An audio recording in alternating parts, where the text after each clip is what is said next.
My name is Quentin Goodbody. I'm president of the Ladysmith and District Historical Society. Thanks for coming this afternoon. Today, we're very lucky to have Marc Edge, who's going to talk to us about the post-media effect, how vulture capitalism is wrecking our news. Marc is a Canadian journalist, author, academic, and sailor. He has a breathtaking resume. From 1974 to 1993, Marc was a reporter and copy editor for the Vancouver Province and Calgary Herald. After taking early retirement at 38, Wow! I think it was just a change in career, actually. He fulfilled a long-time dream by sailing to the South Pacific aboard his 40-foot ketch, Marcanur. Did I pronounce that correctly? That's pretty good. He then studied for his doctorate and has taught at universities in 5 countries. Marc has published 7 books focused on the news industry. In his latest book, the subject of today's talk, Marc focuses on post-media, a Canadian media conglomerate which reportedly effectively concentrates more than 90% of all Canadian dailies and weeklies in one company.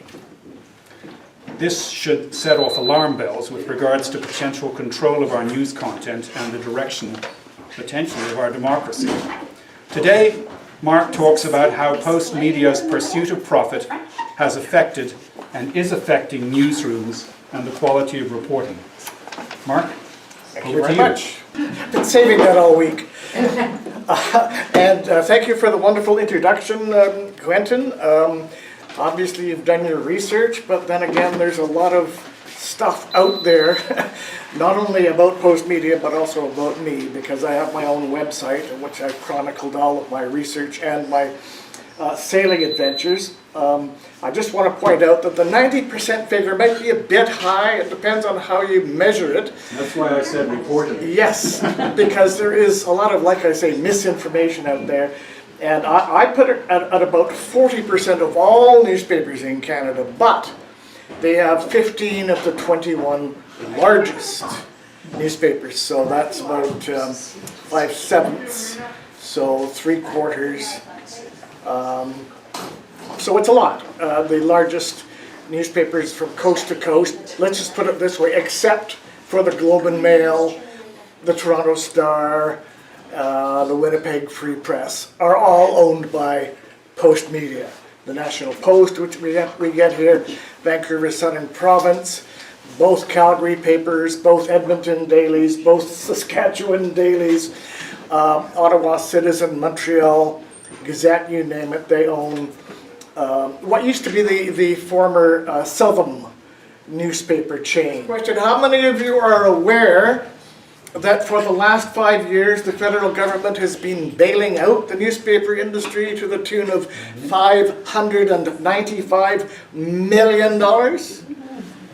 Again, about half the audience. So these are not well-known facts. It's not something that the mainstream media will be reporting on.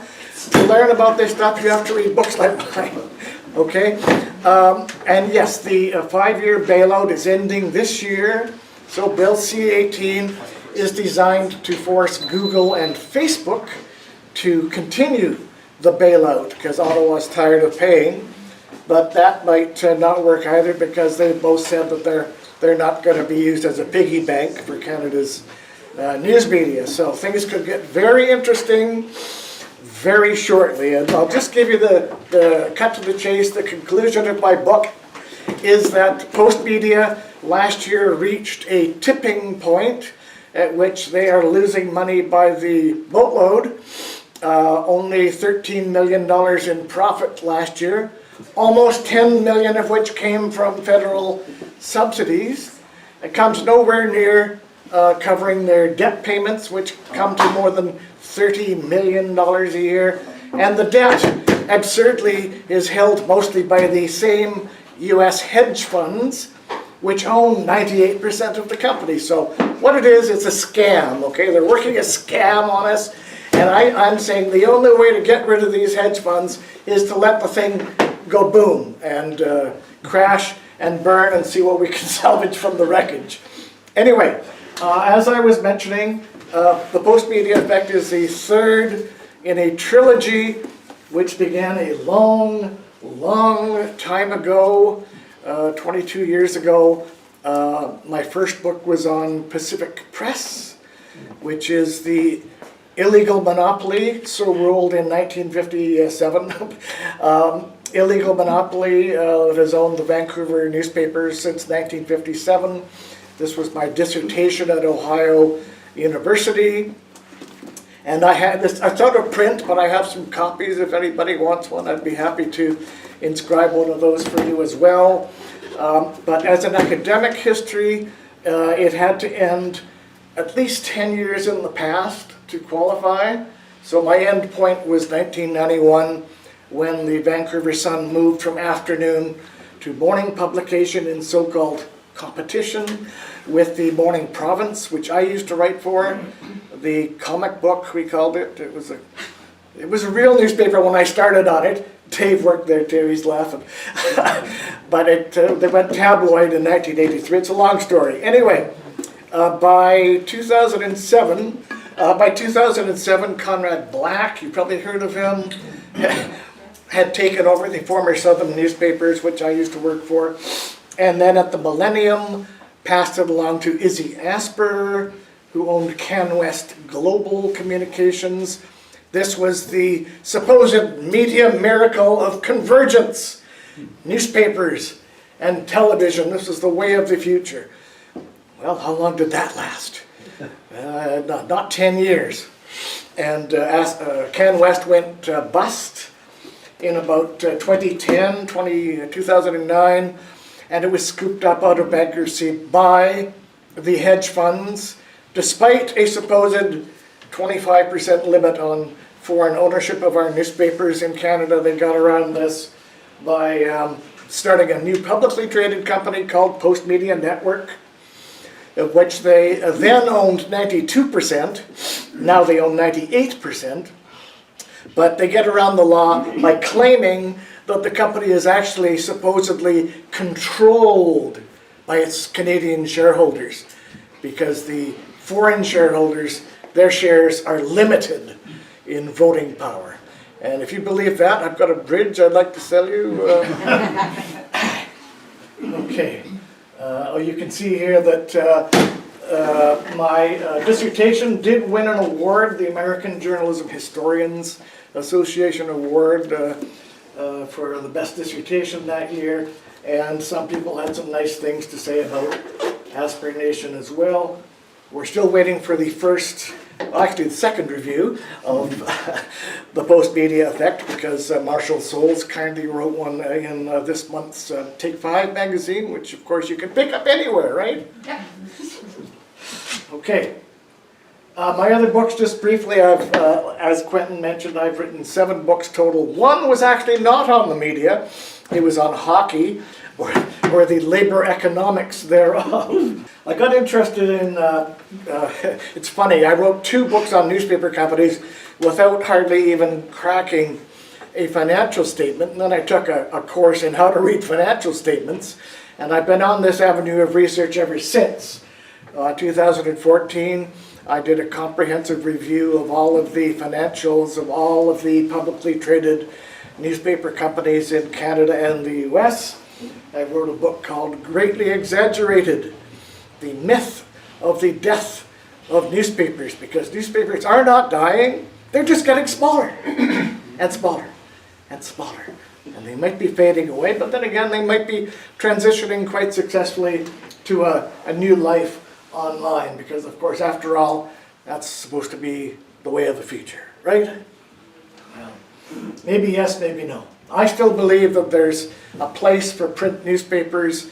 According to the publisher of the Globe and Mail, the print edition is still making an 18% profit margin, which if you try and buy a copy today, you will learn it's $7 for the Saturday Globe. They're charging you full price now. There's no more discounting copy sales, okay, to get more readers. And then 2016, I wrote a book called The News We Deserve, was mostly a compilation of my academic journal articles, but it also focused on the 2015 federal election, in which the Liberals, of course, ousted the ruling Conservatives of Stephen Harper for 10 years, despite the best efforts of Post Media Network, which ordered all of its editors to endorse the Conservatives all across the country.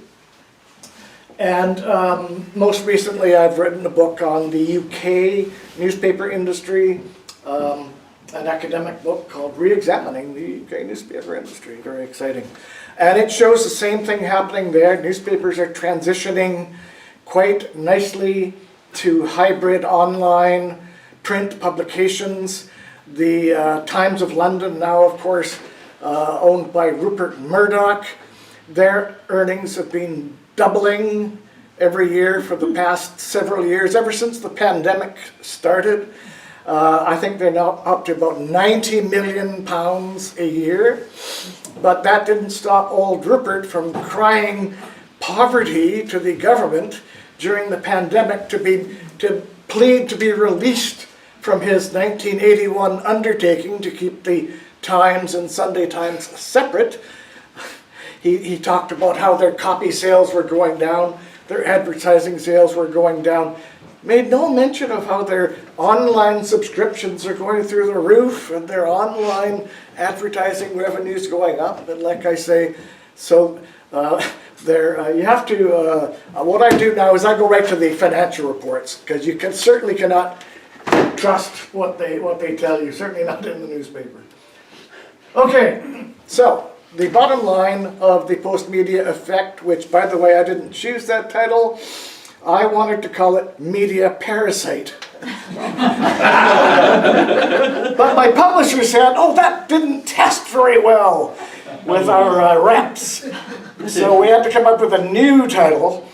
And so he hung this one on me, the Post Media Effect, perhaps not realizing that media effects are a thing in the scholarly world. So I had to come up with an actual effect of the Post Media Effect. So I call it the hollowing out of Canada's largest and most influential newspapers by these foreign hedge funds that now own, like I say, 98% of the shares, but still somehow do not control the company. Because it's controlled by the 2% of Canadians who are shareholders. Yeah, sure. And what they've done, this is a scam they're working. What they did was, while Can West was going broke, they kept issuing more high-interest debt to desperately try and stay afloat, some of which was at interest rates as high as 12.5%,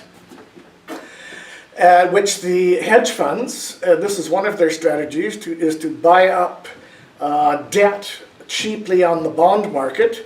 And apparently these hedge funds bought it at prices as low as 5 to 10 cents on the dollar. Which, if you buy a bond that pays 12.5% at, say, 10 cents on the dollar, it's just simple math that if you can keep that company alive and paying, your annual return will be 125%. This is the scam they're working. All they have to do is keep the company alive and sending interest payments south. So they've been bleeding the company dry. All newspapers have had to make layoffs, okay, because their advertising revenues have been going down more than a half now. It might be as much as 2/3. But Post Media has had to make twice as many layoffs just to keep paying their debt to their foreign hedge fund owners.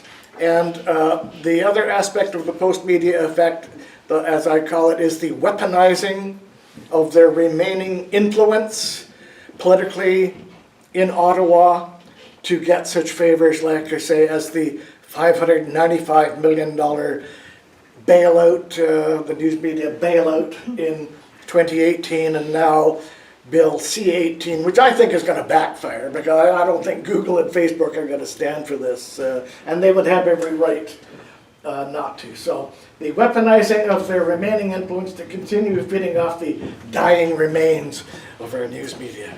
So that's why they call hedge funds vulture capitalists. They feed off the carcass, they pick it clean, and then they leave nothing behind. They sell off all the assets. Okay, like I listed before, some of the post-media newspapers, they own most of the major dailies across the country. And after they took over Can West, their newspaper division, the former Southern newspapers out of bankruptcy in 2010, then they bought the second largest newspaper chain in Canada, Sun Media, which owns the Sun tabloid chain across, or owned it across the country, along with some broadsheets like the Hamilton Spectator and some others anyway. And I argue that that's another purchase that should not have been allowed, and it was very bad timing. And what it did was it showed the ineffectiveness of our Competition Act, the Competition Bureau, because all they had to do was show efficiencies in operation, i.e. they were going to lay off hundreds more journalists, and under the Competition Act, that would outweigh any detriment to the public, which the Competition Bureau didn't even bother trying to put a number on for some reason. But anyway, if you've been following what's been going on in competition in this country, you'll know that the Competition Bureau has been an utter failure, and even its new head has been calling for its reform to give it some teeth, because they have absolutely none now. So yes, 15 of the 21 largest newspapers in Canada now owned by Postmedia. One thing about these hedge funds is you can't believe anything they say, okay? Because when they bought the Sun newspapers, people got a little bit nervous. They said, well, you're going to like merge the Calgary Herald with the Calgary Sun, or you're going to merge the Edmonton Journal with the Edmonton Sun, you're going to merge the Ottawa Citizen with the Ottawa Sun. They said, oh, no, we're not going to do that. We're going to keep separate newsrooms and keep competition alive. Well, what do you think happened 2 years later? They went and merged the newsrooms and laid off hundreds more journalists. Because, like I say, you can't believe a thing these people say. They're hedge funds. They're not even people. And then they bought Brunswick News. If any of you are from New Brunswick, any New Brunswickers here, you know all about the Irving family monopoly over newspapers, which they've had since like the 50s. And it was a shocking announcement last year that Postmedia was buying Brunswick News. I think it's 4 or 5 newspapers and radio stations, weekly newspapers. But what everybody missed was that actually most of the purchase price was actually paid in shares of Postmedia. So it wasn't so much a purchase as a merger. And now, actually, the 4th generation Irving, Jamie, is the chairman of the board of Postmedia Network. So, yes, the vice just keeps growing tighter and tighter. The Torstar chain is now the 2nd largest chain. They own the largest newspaper in Canada, the Toronto Star, and the largest chain in Ontario, Metroland, Hamilton Spectator, London Free Press, lots and lots of weeklies. Out here in BC, of course, we have a duopoly, which is not quite a monopoly because there's 2 owners, but Black Press, which is headquartered in Victoria, and Glacier Media, which is headquartered in Vancouver, have been carving up the province between themselves for the past dozen years or so, trading newspapers back and forth and closing them to eliminate competition, so that now on Vancouver Island, Black Press owns every community newspaper. All of the newspapers on the island are owned by Black Press except for the Times Colonist in Victoria, which is owned by Glacier. And Black traded a lot of its newspapers to Glacier Media in the Fraser Valley. So Glacier has monopolies there. And one of the examples that people often give of how newspapers are dying is the closure of the Nanaimo Daily News. How many of you remember the Nanaimo Daily News? It closed in 2016, I think it was. But it's funny, you know, not too long ago there were actually 3 newspapers in Nanaimo. They all ended up in the hands of Black, who all of a sudden had all 3 newspapers in Nanaimo, didn't need all 3 newspapers, didn't need competition, and so he folded the daily and he folded the weekly. So now all you have is the one newspaper in Nanaimo. So it's not newspapers that are dying, is my refrain, it's newspaper competition. Okay, because there's no money in competition. There's still money in monopoly. Okay? Where were we? We were in New Brunswick. Okay, I have an indictment here, the crimes of Postmedia, the litany of grievances.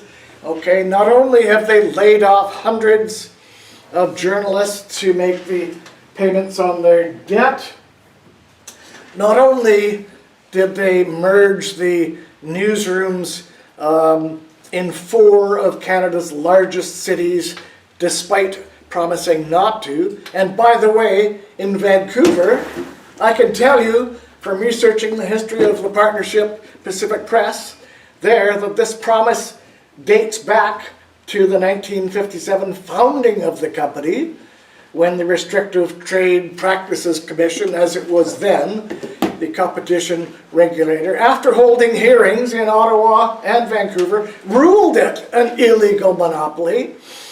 And this was several years later, of course. They said, okay, well, if you let us keep this illegal monopoly, here's what we'll do. We'll promise to keep separate newsrooms forever. So I guess we now know how long forever is, because we're on hedge fund time now.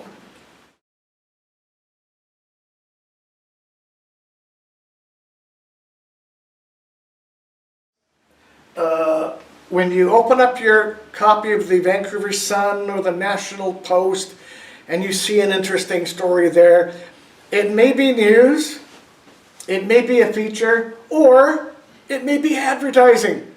Because what we have now is a lot of what's called native advertising, also called branded content, which is supplied by the advertiser.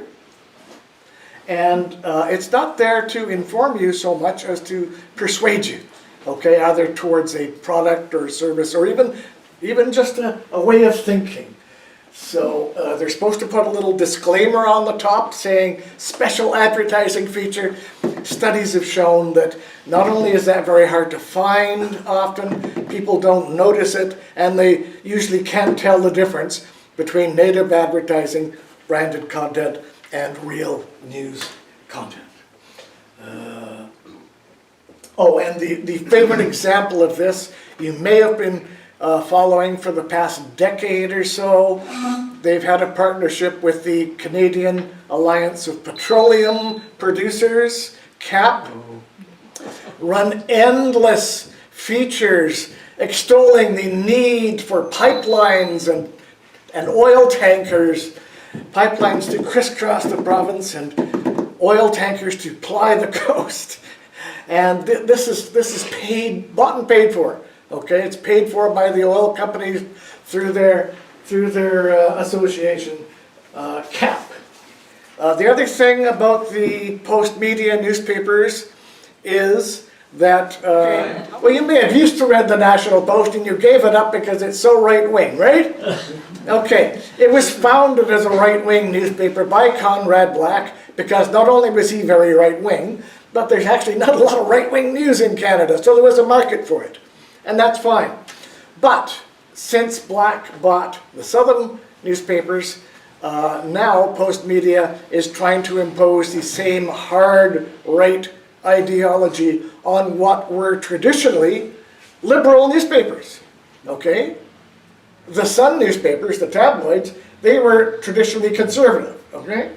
But now, even the liberal newspapers, they're taking them to the right as a conscious marketing strategy, and that's something I deal with extensively in the book. It's It started under the former CEO, Paul Godfrey, who recently retired. Well, it's been a few years now from the day-to-day operations, but he was executive chairman of the board until Jamie Irving took over. Now he's a special consultant specializing in governmental relations. So what he's hoping to do, I'm sure, is steer home the latest bailout. He already got one worth $595 million. Well, this one, if it goes through and Google and Facebook pay up, it's estimated to cost them $329 million a year. Anyway, okay, so yes, and what irks me the most from my research is going through all of the articles, the columns, the op-ed pieces in the Post-Media newspapers. They have been unanimously, of course, in favor of 1, the bailout, 2, Bill C-18 and how Google and Facebook are evil and are making too much money and should bankroll the Canadian newspaper industry. If you read the online commentary, it's much more balanced. In print, not so much. Oh yes, and another example about how you should never believe what these vultures say is when they were campaigning for the bailout, okay, they really put the heat on. What they did, after the government rejected their initial ask of, I think it was $1.375 billion, what they did was Post-Media and Torstar, who have been the two driving forces behind the bailout campaigns, they traded 41 newspapers, mostly in Ontario, closed 36 of them, which caused a bit of consternation and quite a bizarre scene when the Post-Media executives began disclaiming, oh, we didn't know that they were going to close the newspapers that we traded to them. They don't tell us what we're doing, and we don't tell them what we're doing. So, but this didn't last very long because some investigative journalists at the Tyee in Vancouver, the online news publication, came up with actual memos, okay, company memos that showed that they coordinated the layoffs, that they decided who was going to be laid off first. Well, if they didn't know the newspapers were going to be closed, how did they know they had to lay people off? So finally, we got the Competition Bureau investigating. And investigating. And investigating.